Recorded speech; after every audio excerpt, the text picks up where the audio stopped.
Sunday, May 19th, 2019. Today it started off breezy, cloudy.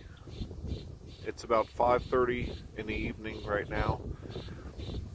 But we had the clouds and the breeze, and then we had rain. And the bees were cooped up for a few hours. So now, do we have a swarm? No, we have orientation flights. This time of year, on an average day, now remember, well, people refer to this number of a good queen lays 2,000 eggs a day. I think it's more than that. But each day then you've got in the cycle, especially when during the springtime buildup, and they're still in that high buildup phase, 2,000 new bees emerging every single day.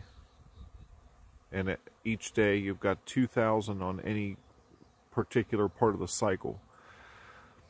So each day you've got 2,000 new worker bees coming out, because as they go through their cycle, they start out, they're first emerged, they're a nurse bee, they go and they clean their cell out, they help take care of the new brood, the new eggs. They also then go and become wax builders for a while, and ultimately become foragers. And in that process, during the summer, the lifespan of a bee is about 6 weeks. So this constant cycle. So they just come out on these flights where they basically orient themselves to the surroundings, the trees, the box. Now I put 2 hives per stand. Some people will do more if you do 4 on a corner. And then over on my nucleus hives, I'll go in and actually put little patterns of different colors and different types of stamps, some type of something that they can orient to and identify, oh, that's my home for sure. You will still catch some drift. They say red boxes tend to pick up extra bees. The corner or end boxes tend to pick up extra bees. Go through and walk through here. So if you see a big cloud of bees flying, if it's right up there, right by your hive, it's likely these here, this is another one. These are just simply orientation flights. They usually do it in the afternoon, is when I see it. Afternoon and evening is the most common in different hives at different times. But they're not swarming, they've been cooped up. They're figuring out what they're going to do, and tomorrow they're going to go collect nectar from the wild blackberries and the black locust that we continue to have bloom.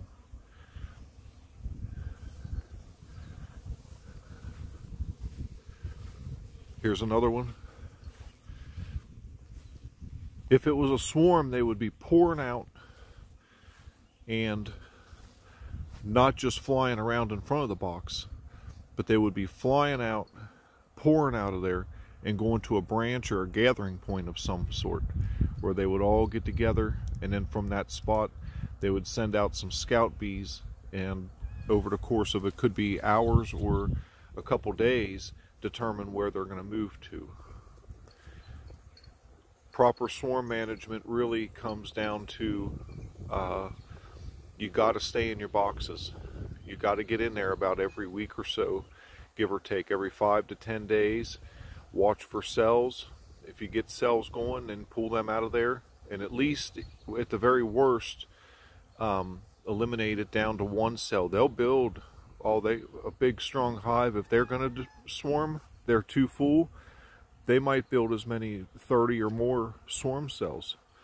And what you need to do is go down there and either do splits, pull some of them out of there, relieve some congestion. You can pull out honey frames and put in blanks.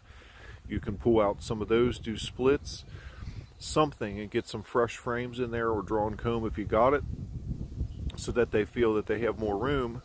And also, if you leave all them cells, then you're going to end up having an initial swarm as well as after swarms, because they'll make all the preparations. They'll make all the drones a couple weeks ahead.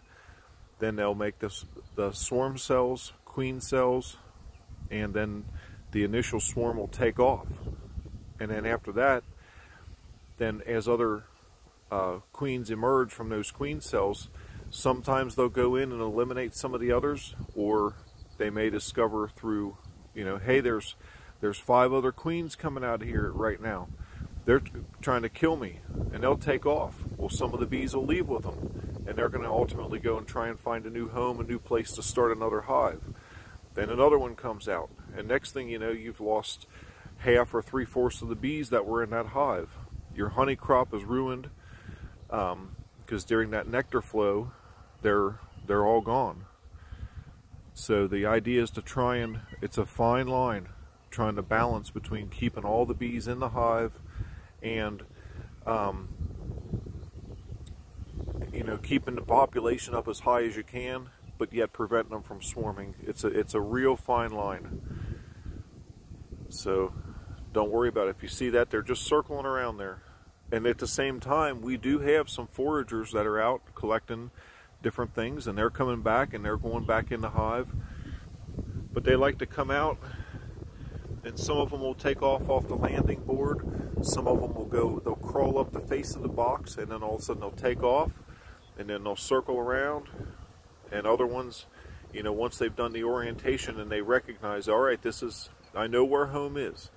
And it's incredible, because if we move that hive just simply 3 feet over, those bees will all come back. All the foragers will come back to that exact spot where that original entrance was. They'll be totally confused. Now, if you move it 3 or 4 feet, they'll figure it out. They will make it back. If you move it 100 feet, a lot of those bees would end up, they'll end up in another hive somewhere, or just perishing. So if you've got to move a hive, they say either move it 3 feet a day, or you can do something, stick a branch full of leaves right over the entrance.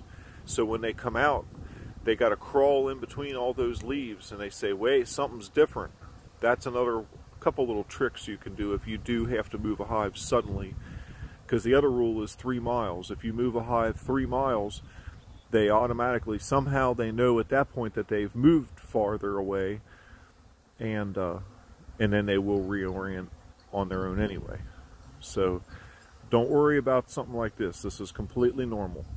If they're boiling out and just taking off and going and landing on a branch, then get a box, get a queen clip, and check, because oftentimes in a swarm there could be multiple queens in there.